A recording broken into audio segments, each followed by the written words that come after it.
기독교의 미래를 준비하는 모임 한미준 21세미나가 지난 26일부터 2박 3일 동안 진행됐습니다. 참석자들은 영적 재충전과 새로운 목회 방향을 정립하는 시간을 가졌습니다. 현재 우리나라 크리스천 4명 중 1명이 교회에 출석하지 않는 것으로 나타났습니다. 나 홀로 라이프를 추구하는 현대인의 트렌드와 밀접한 관련이 있다는 분석입니다. 우리나라와 이스라엘 간의 자유무역 협정이 체결됐습니다. 향후 중동 국가들과의 관계 확장, 나아가 선교 사역에도 심도 있는 연구가 요청되고 있습니다. 여러분 안녕하십니까? C채널 매거진 굿데이 첫 소식입니다. 밀레니엄 한미준 21세미나가 지난 26일부터 3일 동안 진행됐습니다.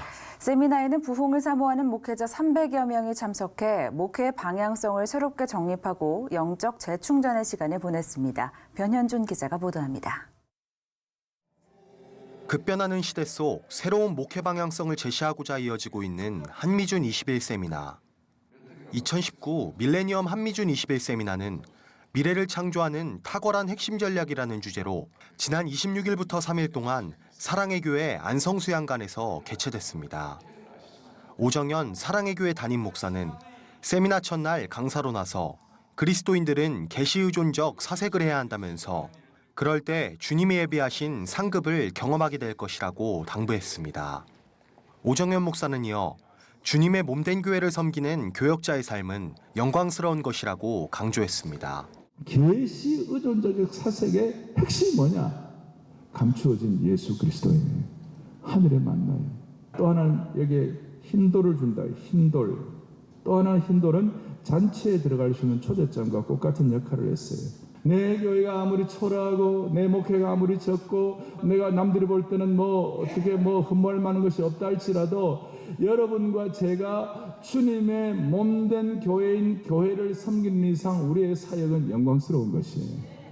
우리의 사역은 하늘의 만나를 경험할 수 있는 사역이요. 우리의 사역은 날마다 흰돌의 잔치를 할 수 있는 사역인 것이에요. 세미나에는 전국 각지에서 온 부흥을 사모하는 교역자 300여 명이 참석했습니다. 참석자들은 세미나를 통해 귀하게 쓰임받는 목회자가 될 것이라고 다짐했습니다. 먼저 은혜 받기 위해 왔습니다. 하나님의 은혜로 이 자리에 인도해 주셔서 은혜 받기 위해서 참석했고 끝까지 하나님 은혜에 있을 것이라 그렇게 기대합니다. 그리고 이곳에 있는 모든 분들이 다 한국교회를 위해서 귀하게 쓰임받는 분들로 끝까지 은혜되었으면 좋겠습니다. 지난 2003년 신학생을 대상으로 시작된 한미준 세미나. 그러나 개최가 중단됐다가 지난 2016년 재개됐습니다. 세미나를 재개한 정성진 거룩한 빛 광성교회 위임 목사는 목회자들이 큰 것이 아닌 가치 있는 것을 지향해야 한다고 당부했습니다. 한국교회는 이제 다가올 미래를 두려운 마음으로 준비해야 될 때가 되었는데 시대를 향해 나아가지 못하고 머뭇거리고 있습니다. 자신의 은사를 개발하고 자신만의 무기를 들고 새 시대를 향해서 과감하게 나아갈 수 있는 용사를 만드는 그러한 세미나가 바로 한미준이 되겠습니다. 이제는 우리가 큰 것을 지향하던 것을 가치 있는 일을 지향하는 것으로 지향점을 바꿔야 될 때가 되었습니다. 그리고 작고 강하고 특성 있는 목회로 나아갈 수 있는 미래를 준비할 수 있기를 바랍니다. 한미준 21세미나는 목회자들의 영성과 소명을 회복시키고 새로운 목회 비전을 제시하고 있습니다. 세미나를 통해 교역자들의 목회가 회복되고 한국교회의 위기가 기회로 바뀌는 역사가 있길 기대해 봅니다. C채널 뉴스 변은준입니다. 현재 우리나라 크리스천 4명 중 1명이 교회에 출석하지 않는 것으로 나타났습니다. 이들 중 44%가 구속받는 신앙을 원치 않아 교회에 가지 않는다고 답했는데요. 이른바 나 홀로 라이프를 추구하는 현대인의 트렌드와 밀접한 관련이 있다는 분석입니다. 조홍현 기자가 보도합니다. 만 19세 이상 성인 남녀 개신 교인 중 교회에 출석하지 않고 개인 신앙으로만 살아가고 있는 가나안 성도가 23%를 차지하는 것으로 나타났습니다.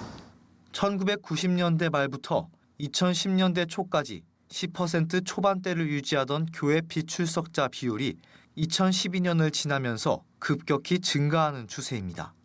교회를 나오지 않는 이유로는 교회 모임에 얽매이기 싫어서라는 응답이 44%로 가장 컸고 목회자들에 대한 좋지 않은 이미지 14%, 교인들의 배타적이고 이기적인 모습 11%로 그 뒤를 이었습니다.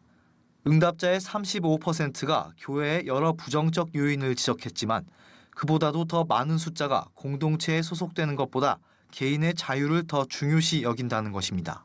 앞으로 이러한 추세는 더 심해질 것이라는 전망입니다. 교회는 무조건적으로 가나안 성도들의 교회 출석 회복을 목표로 하기보다는 나홀로 라이프를 중시하는 현대인들에 대한 목회적 고민을 심도 있게 해야 한다는 주장이 이어지고 있습니다. 교회는 다니지 않지만 여전히 예배에 대한 목마름과 함께 신앙적 고민을 하고 있는 가나안 성도. 가나안 성도의 90%가 기독교 신앙을 계속 유지하고 싶다고 응답하고 있고 다니고 싶은 교회를 만날 경우 앞으로 교회에 다시 출석할 의향이 있는지에 대해서는 56%가 긍정적인 답을 했습니다. 현재 가나안 성도들이 기독교와 접촉하고 있는 매개체는 기독교 미디어인 것으로 나타났습니다. 앞으로 예배를 어떻게 드리고 싶은지에 대해서 물은 질문에서는 온라인과 모바일 기기를 통한 예배 26%, 기독교 TV와 라디오를 통한 예배 27%로 나타나 기독교 매체에서 가나안 성도를 위한 전문적 프로그램 개발이 필요하다는 제언입니다. 또 같은 관심사를 가진 가나안 성도를 모아 그들의 관심을 영성적인 것으로 연결하는 가나안 교회 등의 필요성이 제기되고 있습니다. C채널 뉴스 조홍현입니다. 자율형 사립고등학교 지정 취소 결정으로 논란이 있던 안산 동산고등학교가 자사고 지비를 유지하게 됐습니다. 안산 동산고가 경기도 교육감을 상대로 제기한 자사고 지정 취소 효력정지 가처분 신청을 받아들인 수원지법 재판부는 신청인에게 회복하기 어려운 손해가 발생할 우려가 있고 그 손해를 예방하기 위해서 긴급한 필요가 있다는 점이 인정돼 집행정지를 인용했다고 밝혔습니다. 조규철 안산 동산고등학교 교장은 자사고 지정 취소 결정은 여러모로 불공정한 결정이었다면서 재판부가 효력정지 가처분을 받아들인 것은 당연한 일이라고 말했습니다. 법원의 이번 결정으로 인해 안산 동산고등학교는 행정소송 사건 판결 선고 이후 30일까지 자사고 지비를 유지하게 됐습니다. 기독교와 예술의 조화를 추구하는 미술가들의 모임 아트미션이 지난 23일 2019 크리스천 아트 포럼을 개최했습니다. 이영신 아트미션 대표는 하나님께서 지으신 창조 질서를 회복하고자 포럼을 개최했다고 밝혔습니다. 세상 속 안에 하나님께서 지으신 아름답고 영화로운 창조 질서를 회복하고자 하는 그런 사명을 가지고 사역을 하고 있습니다. 도전이 되었으면 좋겠어요. 그리고 또 이 연구와 논의가 활발하게 좀 거듭거듭 이어지기를 저는 바라고 있습니다. 이날 포럼에서는 신국원 총신대학교 명예교수 등 4명의 학자가 강사로 참여해서 신앙과 예술의 통합, 기독교 예술의 학술적 연구, 현대미술의 딜레마 등에 대해서 강의했습니다. 한국 순교자의 소리가 리처드 원브란트 목사가 루마니아에서 겪었던 이야기를 엮어낸 책 원브란트, 그리스도를 위한 고난, 그리고 원브란트의 모든 이야기를 출간했습니다. 현숙폴리 순교자의 소리 대표는 오늘날 많은 신자들이 중국과 북한을 비롯한 세계 70개 이상의 국가에서 핍박받고 있고 러시아와 구소련 국가들에서도 다시 핍박이 일어나고 있다고 밝혔습니다. 폴리 대표는 이번에 나온 책은 처음 기록됐을 때만큼이나 시기가 적절하다면서 한국의 기독교인들이 이 책을 읽고 너희도 함께 갇힌 것 같이 갇힌 자를 생각하고 너희도 몸을 가졌은즉 학대받는 자를 생각하라는 히브리서 13장 3절의 말씀을 실천하길 바란다고 요청했습니다. 원브란트의 인생을 담은 이번 출판물은 한국 순교자의 소리 웹사이트와 전화 문의를 통해서 구입할 수 있습니다.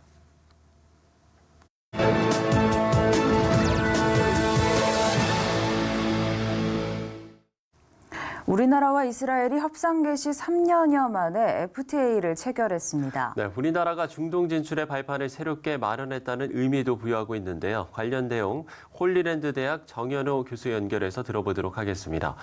교수님, 이번 한일 FTA 체결 어떤 의미를 갖는다고 봐야 할까요? 양국 간의 이런 좀 더 긴밀한 협력 관계를 확인하는 그런 중요한 의미가 있다고 보겠습니다. 양국 간의 관세를 철폐하게 되면서 경제적인 협력 관계가 더 긴밀하게 됐다고 볼 수가 있습니다. 그간 한국은 이 중동의 산유국과의 이 관계 때문에 이스라엘과 좀 더 긴밀한 협력 관계를 꺼리게 됐는데, 그러나 사우디와 이스라엘이 이란이라는 공동의 적을 앞에 두고 이란 연합작전을 펴면서 또한 사우디의 자금력과 이스라엘의 고도의 하이테크가 서로 접목하는 이런 경제 협력 관계를 지금 추진하는 단계에 있기 때문에 한국은 좀 더 이스라엘과 적극적인 이런 경제 협력 관계를 맺을 수 있는 분위기가 형성이 됐다고 볼 수가 있습니다. 바로 이런 분위기 속에서 지난번 이스라엘의 루벤 리블린 대통령이 방한하게 되고, 이런 분위기와 맞물려서 양국이 적극적으로 FTA를 체결하게 되었다고 볼 수 있습니다. 그래서 한국과 이스라엘의 FTA는 한국의 뛰어난 제조기술과 이스라엘의 첨단 하이테크 기술이 협력하는 시너지 효과가 크고, 또 잠정적인 이런 이란의 이 핵과 미사일 개발에 잠정적인 이런 원군이 되고 있는 북한에 대한 공동 대응을 할 수 있다는 점에서도 양국은 매우 고무적인 이 FTA에 대해서 고무적인 평가를 하고 있다고 보겠습니다. 네, 우리는 70년대 중동 건설 붐으로 이미 중동 진출을 했습니다마는 이번 FTA가 다른 중동 국가들과의 FTA로 또 확산될 가능성을 내다보는 시각도 있는데, 이 부분은 좀 어떻게 보시나요? 그간 한국은 중동 산유국들과의 관계 때문에 이스라엘과의 관계에 조심스러운 행보를 보여온 것이 사실이지만, 이스라엘과 사우디의 관계가 발전되고 있기 때문에 이런 염려가 이제는 점점 사라지고 있다는 거죠. 사우디는 이 석유 자본을 가지고 그간 살아왔지만은 지금 내장량도 지연되어 있고, 지금 석유 대신에 대체 에너지로 전환되어 가는 시점에서 석유 자본을 가지고 새로운 먹거리를 만들어내지 않으면 안 되는 현실에 부딪혀 있습니다. 이 자본을 가진 사우디가 하이테크 기술을 가진 나라와 협력을 모색해야 되는 이유가 여기에 있죠. 지난 7월에 루벤 이스라엘 대통령이 방한하기 전에 사우디 2인자 빈 살만 왕세자가 한국에 온 것도 그런 이유와 맞물려 있다고 볼 수 있습니다. 그리고 이란은 사우디와 이스라엘의 공동의 적이 되었다는 점도 양국이 경제적인 협력 관계를 모색하는 데 일조하고 있습니다. 그리고 지리적으로 이스라엘과 사우디가 매우 가까이 있죠. 그래서 이스라엘과 사우디가 협력하게 되면은 사우디는 수니파 이슬람의 맹주이기 때문에 대다수 아랍 이슬람 국가들이 수니파입니다. 그래서 사우디를 쫓아오게 되어 있습니다. 그래서 한국이 아시아국 처음으로 지금 이스라엘과 FTA를 맺음으로 말미암아 그간 이 중동의 여러 산유국들을 이렇게 의식했는데, 이제 그런 의식을 할 필요가 없어지게 되고, 과거와 달리 여러 중동의 나라와 경제 협력 관계, 나아가서 FTA를 맺는데 마이너스가 아니라 긍정적인 효과를 발휘하고 이 FTA를 체결하는데 좋은 결과를 가져오게 될 것으로 그렇게 예상이 되고 있습니다. 네, 그러면 이번 한일 FTA를 우리나라가 갖게 될 특별한 이익이 있다면 어떤 게 있을까요? 우선 이스라엘과 경제 교육 규모는 전체 한 27억 정도 되기 때문에 크지 않지만은 앞으로 그 FTA 내용 면에서 우리 경제에 미칠 큰 효과를 기대할 수가 있습니다. 왜냐하면 이스라엘은 4차 산업의 선두주자로 되어 있습니다.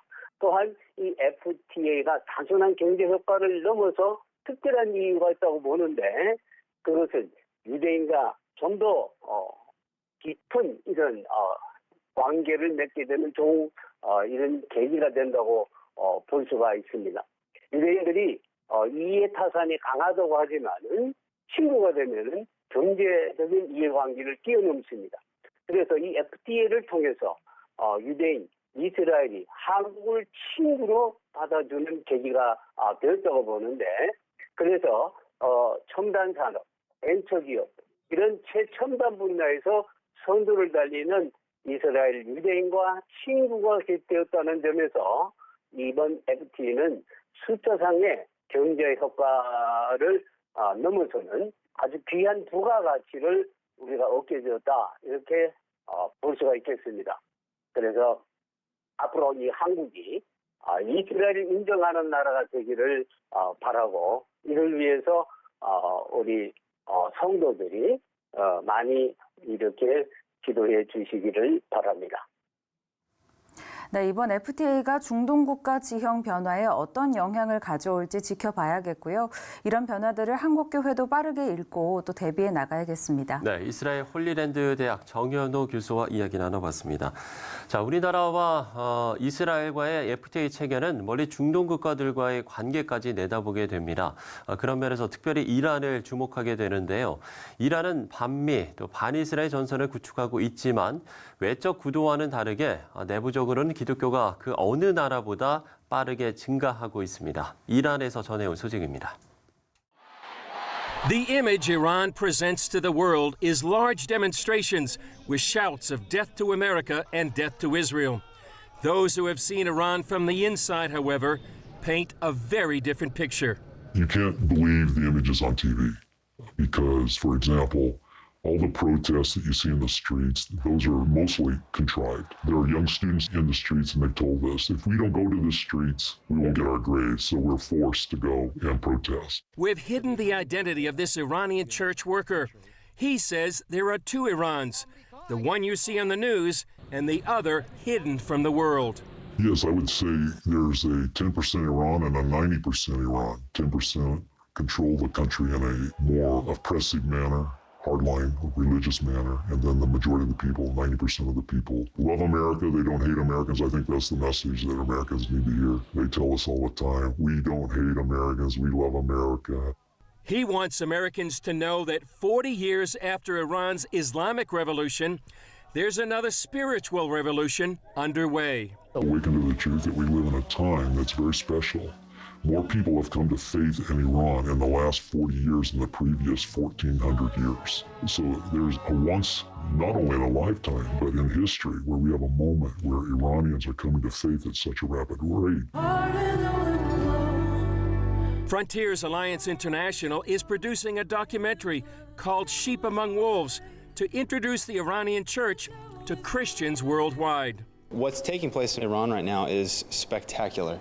It's the fastest growing church in the world that owns no buildings, has no 501c3s, that owns no property, that has no bank accounts, that has no centralized leadership, that has no denominational leanings, and yet it's multiplying like crazy. What the Lord is doing there is staggering. And that results in intense persecution that Thomas says leads Iranian believers to seek prayer, but not in a way you may think. Typically the way we pray is, we expect that they want us to pray for the persecution to end. And they say, no, don't do that. Persecution is growing the church. When the persecution stops, the growth stops. What we want is for the gospel to spread far and wide and deep in Iran. With Iran and the U.S. on the brink of war, Thomas says it's important to see what's happening behind the Iranian veil. When Muslims from Iran come in contact with the man from Nazareth, something beautiful happens. And when they realize that they've been bought and saved and purchased with Jewish blood,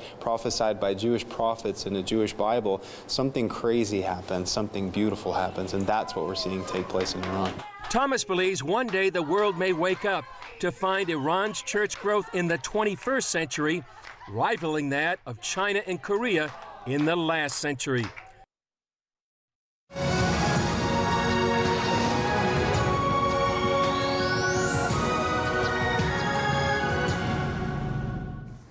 네, 주여 이 죄인이 탕자처럼 주를 처음 만난 날 똑바로 보고 싶어요, 또 할 수 있다 하시니 등 이 곡들은 제목만 들어도 뜨겁게 기도하는 예배 현장을 떠오르게 하는데요. 네, 그렇습니다. 한국계 1세대 찬양 사역자 전용대 목사가 부른 곡들인데요. 올해로 찬양 사역 40주년을 맞는 전용대 목사를 스튜디오에 직접 모셨습니다. 목사님 안녕하십니까? 안녕하세요. 네, 반갑습니다, 목사님. 자, 벌써 40년이 되셨어요. 그러게 말입니다. 네. 그 시간이 믿기지 않으실 것 같은데 네. 좀 소감이 남다르실 것 같습니다. 제가 실은 86년부터 대형 콘서트를 해왔거든요. 네. 그런데 한 10몇 년 동안 못 하다가 이제 주의 권유로 40주년 행사를 준비하는데 처음에 멘붕이 오더라고요. 이제 계속 집회만 다녔으니까. 네. 네. 그리고 첫 연습을 하는데 이제 전주죠, 음악이. 연주팀 하는데 네. 시작하자마자 눈물이 쏟아지기 시작하는 거예요. 40년 순식간에 지나가면서 이런 은혜가 하나님 앞에 받았구나 하는 사랑을 깨달으니까 그런 생각이 들었습니다. 예, 그렇군요. 40년이면 그동안 얼마나 많은 찬양 앨범을 발표를 하셨을까? 저희 상당히 궁금한데요. 실은 앨범 목적은 1년에 하나였거든요. 네. 그런데 10개가 부족한 30개 나와 있습니다. 네. 어우, 30개도 어마어마한데요. 네. 그러면 뭐 찬양 집회도 뭐 셀 수 없을 만큼 있을 것 같아요. 제가 다녀온 교회는 이제 한 7천여 개 되는데 집회는 10,000번이 넘죠. 네, 그렇군요. 정말 많은 오랜 시간 동안 진짜 많은 성도들과 함께 찬양으로 또 소통해 오신 것 같은데요. 그러게요. 또 사실은 뭐 활발하게 활동하셨던 8, 90년대 한국교회 정말 복음성가가 부흥했던 그런 시기이기도 해요. 네. 그때 함께 좀 찬양으로 은혜를 나누신 건데 뭐 한 곡마다 간증거리들이 또 있을 것 같습니다. 그렇죠. 그 가사들이 이제 제가 쓴 것도 있지만 또 다른 분들 쓴 곡들도 네. 제 고백을 담은 그런 가사 내용들이니까 네. 가슴 깊이 또 늘 그렇게 노래할 수 있었던 거죠. 좀 몇 곡을 소개해 주신다면 어떨까요? 첫 번째 앨범이 이제 탕자처럼 79년도에 발표했던 앨범이고요. 네. 그리고 전용대라는 이름을 한국계에 각인시키던 노래가 이제 주여 이제니 주를 처음 만난 날. 네. 아마 주여 이제니가 그렇고요. 이제 요즘엔 청년 세대들도 이제 조금 알 수 있는 이제 똑바로 보고 싶어요. 네. 그런 곡들이 이제 대표곡으로 꼽을 수 있죠. 네. 똑바로 보고 싶어요는 저도 상당히 좋아하던 찬양이었는데 네. 저희 어머니께서 상당히 좋아하셔서 그러시군요. 가정 예배 때마다 상당히 많이 네. 불렀던 기억이 있습니다. 그 목사님이 이제 뭐 말씀을 해주신 것처럼 작곡하신 곡들도 상당히 많은데 글쎄요 뭐 이런 것도 좀 궁금합니다. 어릴 때부터 과연 그러면 음악에 좀 소질이 있으셨던 건가요? 어떻게? 그렇죠. 어려서부터 네. 이제 소질이 있었죠. 왜냐하면 형이 또 뭐 방송에 색소폰 연주자로 있었고 잘 살던 집안이 또 둘째가 가수한테 다 말아먹었고 그런데 이제 저는 어려서부터 좀 많이 아팠기 때문에 네. 또 부모님도 음악하는 거 원치 않으셨어요. 그런데 우연히 장난 삼아서 노래장 나가게 된 게 지금 소춘 와서 지금 한국의 대표적인 작곡가였던 박춘석 선생님 제자가 되면서 네. 어린 나이에 17 나이에 가요계 데뷔를 했었죠. 그러면 그렇게 하시다가 이제 복음성가 가수의 길로 또 가시게 된 계기도 있을 것 같아요. 실은 이제 어려서 예수를 믿었지만 예수님 곁을 떠나 살았거든요. 네. 그리고 이제 19살 때 이제 완전히 왼쪽 다리를 못 쓴다는 최종 통보와 함께 1년 동안의 결심이 아닌 4번의 자살이 있었고 그런 중에 이제 예수님 만나서 근데 노래한다고 상상을 못 했는데 기도원에서 이제 금식하면서 치료를 받으면서 찬양을 하게 됐죠. 네, 찬양이 뭔지도 모르고 이제 저희 부모님은 은혜를 저버리지 마라. 그래서 이제 제가 찾아간 것이 바로 이제 제 영적 어머니신 할렐루야 집 최자신 목사님인데 네, 예. 지금도 기억나요. 저는 그분이 목사님인지 모르니까 아줌마 그랬더니 기도원이 뒤집혔죠. 젊은 친구는 뭐 하는 거냐고. 어찌됐든 시키도록 했는데 치료를 받았다. 어떻게 은혜를 갚아야 되냐 그러니까 목사님이 그러시더라고. 금요일마다 찬송가를 부르래요. 네. 네. 그럼 그러면 될 것인데 제가 10년 동안 할게요 그런 거죠. 그래서 10년 동안 오살 기도원에 가서 노래를 하면서 그렇게 찬양 사역이 계속 이어졌죠. 네, 네. 그런 아픔과 좀 경험이 있었기에 그런 좋은 찬양들이 나왔던 것 같습니다. 네. 그렇습니다. 그렇기 때문에 저희가 또 그 찬양을 가지고 함께 좀 은혜를 받고 있는 것 같은데요. 네.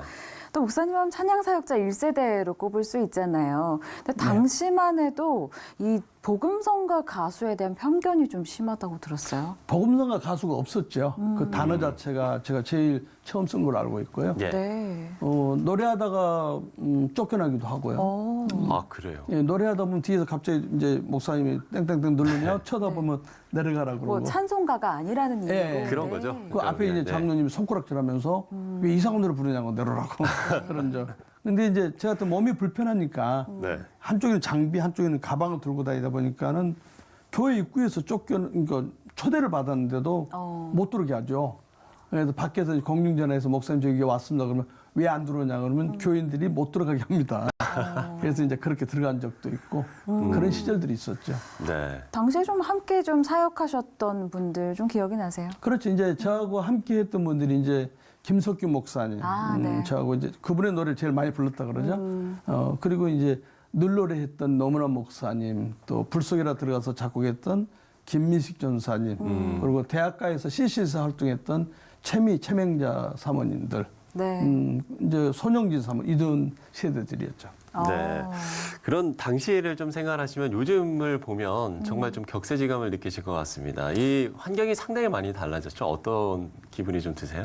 실력가들이 많이 나온 거에 너무 환영하고 감사하죠. 그런데 이제 분명한 것은 이 노래하고 하나님을 찬양은 다르거든요. 네. 그냥 노래가 좋아서 그러니까 세상 나가기는 실력도 딸리고 돈도 안 돼서 못 나가서 왔다면은 그만둬야 된다 생각해요. 왜냐하면 성도들이 표현을 안 해서 그렇지 우리보다 기도 많이 하거든요. 그래서 그냥 은혜 받아 제가 저희 제자들한테 하는 말이 은혜 받았습니다에 속지 마라 그런 얘기를 하거든요. 표현 못해도 은혜 받은 분도 계시고 네. 표현하지만 아닌 분도 계시고 왜냐하면 늘 교회 안에서는 좋은 말들 하니까요. 그래서 제가 또 선남 선녀들 이게 목사님, 장로님, 권사님, 집사님 소개한다면 제가 그런 말을 해. 한번 검토해라. 왜? 그분들 눈에 다 좋은 것만 보인다. 그런 것처럼 하나님을 정말 한 생명을 살리겠다는 마음으로 노래를 할 때 하나님이 써주시고 또 받으신다. 물론 사탄이 이용해요. 그 순간은. 그게 속지 말고 정말 한 생명을 향해서 노래했으면 좋겠다는 그런 바람을 가져요. 네. 전반적인 좀 음악 환경은 그때와 40년 전과 지금과 좀 어떻게 바뀌었을까요? 많이 좋아졌습니다. 근데 저는 개인적으로 기독교 문화의 부재, 그러니까 이 C채널도 제가 그래서 응원하고 있습니다만은 문화가 굉장히 중요하잖아요. 그렇죠. 예를 들어서 기독교 영화, 연극, 또 콘서트면 저는 한국교회가 나서서 천만 채워야 된다 봅니다. 그러다 보면 상영관은 기독교물을 무조건 해야 된다. 그러면 안 믿는 사람도 저게 뭔데 하고 와서 예수 영접할 기회가 생기고. 근데 한국계는 문화에 대해서 너무 문외한이다. 이런 표현하면 죄송합니다만은 연예인들한테는 굉장히 관대하죠.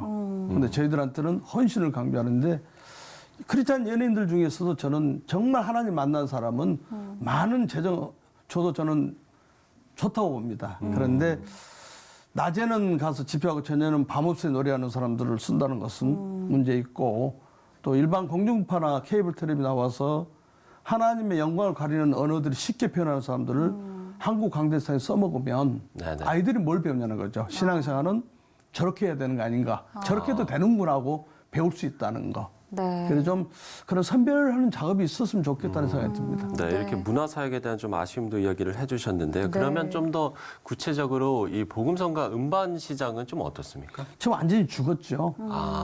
그리고 이제 제가 그런 소리 하게 집회를 가면 이제 뒤에 저희들 음반을 소개하거든요. 기독교인들은 음반을 사러 나가는 케이스가 좀 드문 케이스니까 그럼 뒤에 계시던 장로님 김권사님 그 하나 사 우리 복사해서 나눠 쓰게.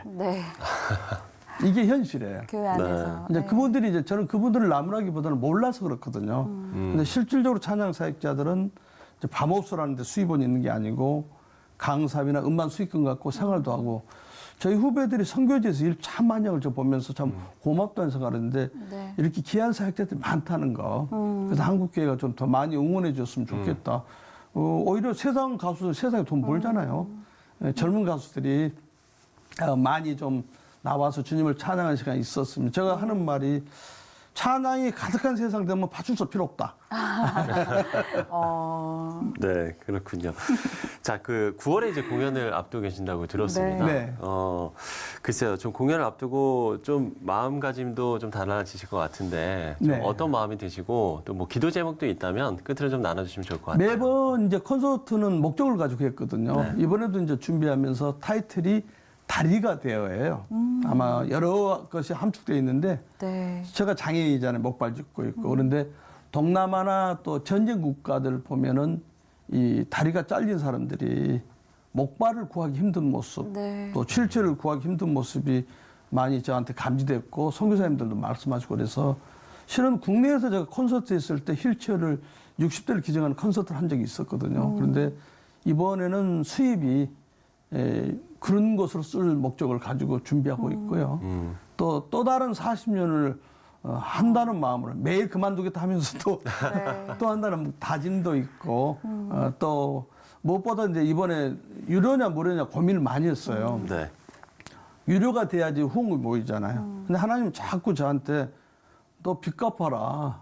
내가 인도했더니 그동안에 성도들 사랑해주고 기대해주지 않았느냐. 네. 아버지 그럼 나는 수입을 어떡하라고요. 그건 나한테 맡기고 그래서 무료 콘서트를 준비하게 되면서 함께 노래하는 시간을 가지려고 하고 있습니다. 오늘 9월 17일에 진행되게 될 콘서트 좀 많은 분들이 관심 가져주셨으면 좋겠고요. 뭐 찬양사역 40주년 기념 콘서트도 무료로 준비하신다고 하니까 뭐 지난 날들에 대한 은혜를 고백하는 그런 자리가 될 것 같고 그렇습니다. 앞으로 또 다가올 40년도 열심히 찬양해 주시기를 저희도 함께 응원하면서 기도하도록 하겠습니다. 전용래 목사와 이야기 나눠봤습니다. 오늘 말씀 고맙습니다. 감사합니다.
교회 갱신을 위한 목회자협의회가 신임 대표회장에 안양석수교회 김찬곤 목사를 선출했습니다. 네, 오늘 이 교갱협 신임 대표회장 김찬곤 목사 스튜디오에 모셨습니다. 목사님 안녕하십니까? 안녕하세요. 네, 안녕하십니까. 반갑습니다. 네, 임기를 이미 시작하신 것으로 알고 있는데요. 이 교갱협을 대표하게 되신 소감 한 말씀 부탁드립니다.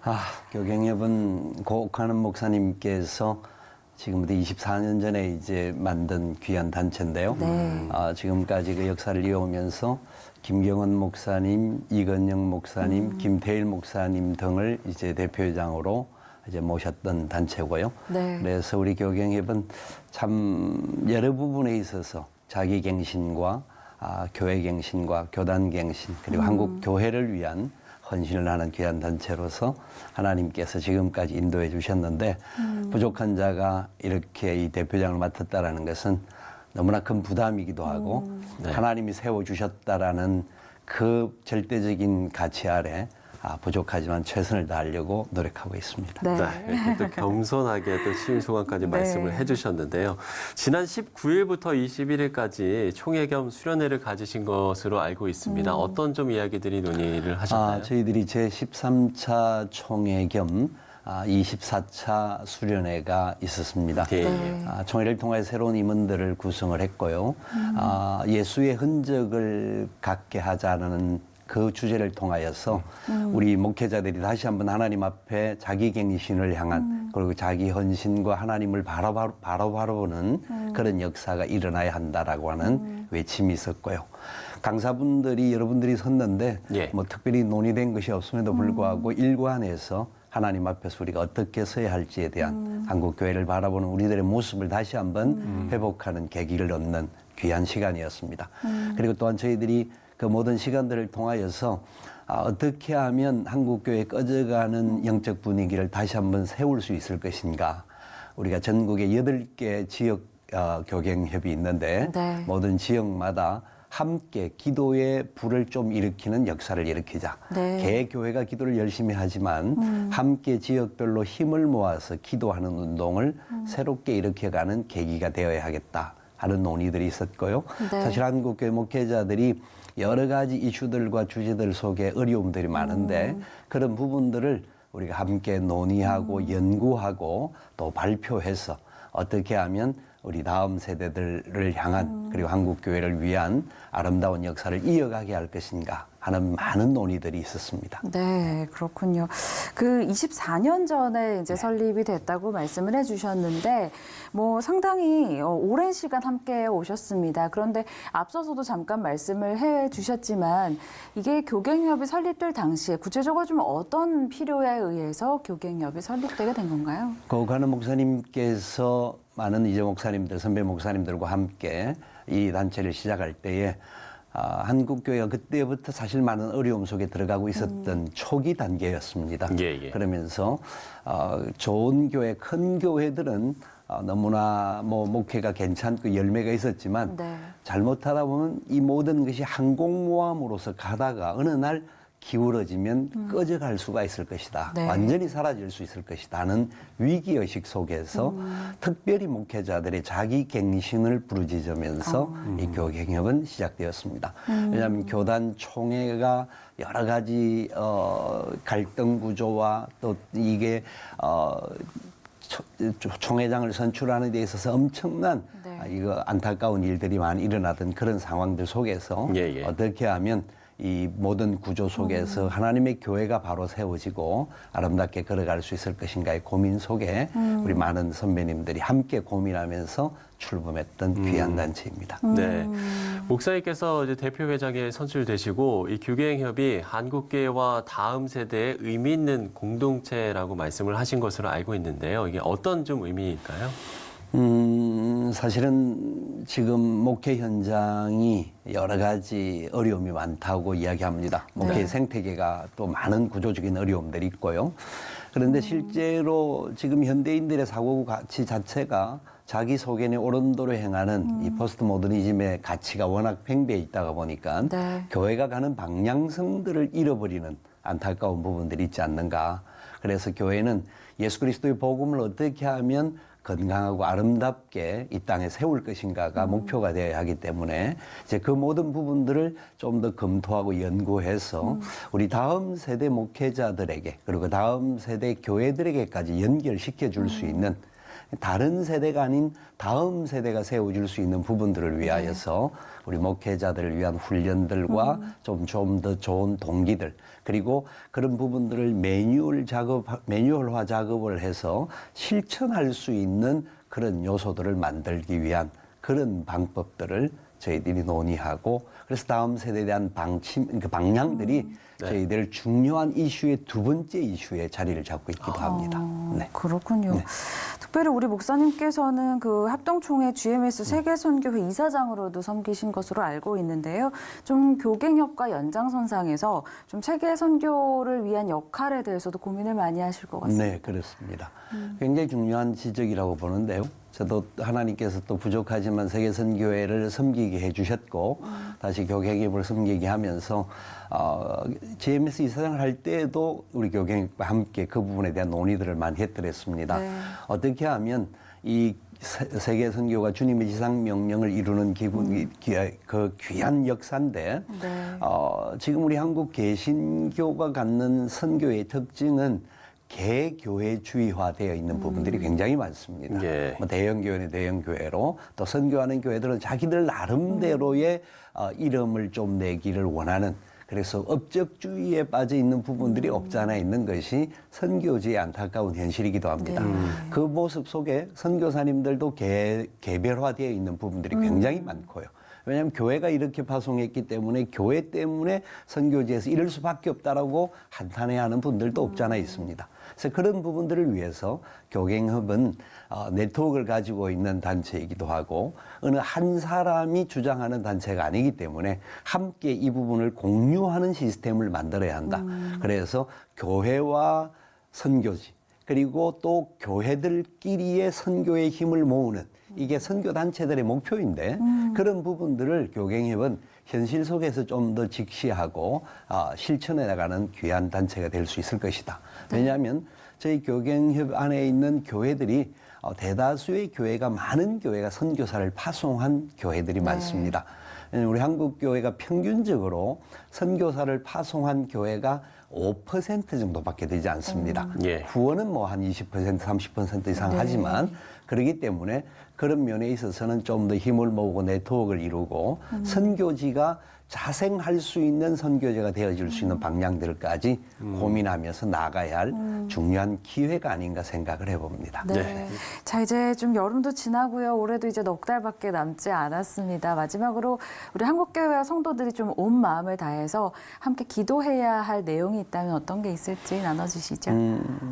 첫 번째 기도 제목을 삼는 것 중에 한 가지는 기본을 잘 지키는 우리 교회와 성도들이 됐으면 좋겠다 하는 마음입니다. 뭐 그 기본이라는 것은 다 아는 이야기지만 어떻게 하면 예수 그리스도의 복음 안에서 행복해 할 수 있을 것인가. 다른 것 때문이 아닌 그래서 우리의 삶이 주님께서 주기도문호를 통하여도 가르쳐 주셨듯이 다 책임져 주시겠다 약속했던 것을 믿고 복음 안에서 예수 그리스도 안에서 행복한 우리 한국교회가 되면 좋겠다 하는 것이 첫 번째고요. 두 번째는 또 그와 상이한 뭐 같은 개념으로 바라볼 수 있습니다만은 현실의 어려움들로 인하여서 많은 사람들이 패배의식 속에 있는 것 같습니다. 참 뭐 기도를 함에도 불구하고 기도에 대한 응답의 확신도 그리고 또 삶에 대한 확신도 갖지 못한 안타까움이 있어서 그런 패배의식을 벗어나는 교회가 교회다운 소망 진짜 교회만이 참 소망이라는 것을 인식하면서 이 교회를 위하여 기도하고 내 자신이 교회임을 인식하면서 지역사회나 삶의 자리 속에서 복음과 함께 생활하는 뭐 아무리 기도해도 실천이 없다고 하면 그것은 뭐 별 의미가 없는 그리스도인의 삶이 아니겠습니까? 그래서 실천적인 그리스도인으로서 복음과 함께 지역을 좀 나누어 줄 수 있는 베풀 수 있는 패배주의를 벗어나는 복음의 능력을 소유한 우리 한국교회가 되기를 소망하는 기도가 있습니다. 복음 안에서 사는 삶, 또 기본을 잘 지키는 교회와 성도가 되자는 목사님의 기도, 저희도 함께 기도하도록 하겠습니다. 교회 갱신을 위한 목회자협의회 김창구 대표회장과 이야기 나눠봤습니다. 오늘 말씀 고맙습니다. 감사합니다. 한국교회 미래를 준비하는 모임 한미준 21세미나가 지난 26일부터 2박 3일 동안 진행됐습니다. 현재 우리나라 크리스천 4명 중 1명이 교회에 출석하지 않는 것으로 나타났습니다.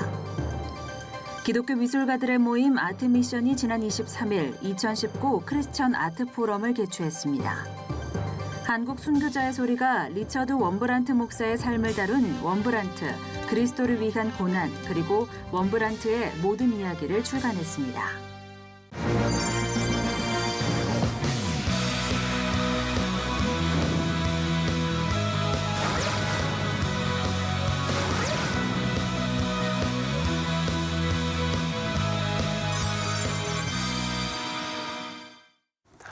오는 9월에는 주요 교단의 정기총회가 일제히 열립니다. 교단마다 산적한 이슈들로 갈등이 예상되기도 하는데요.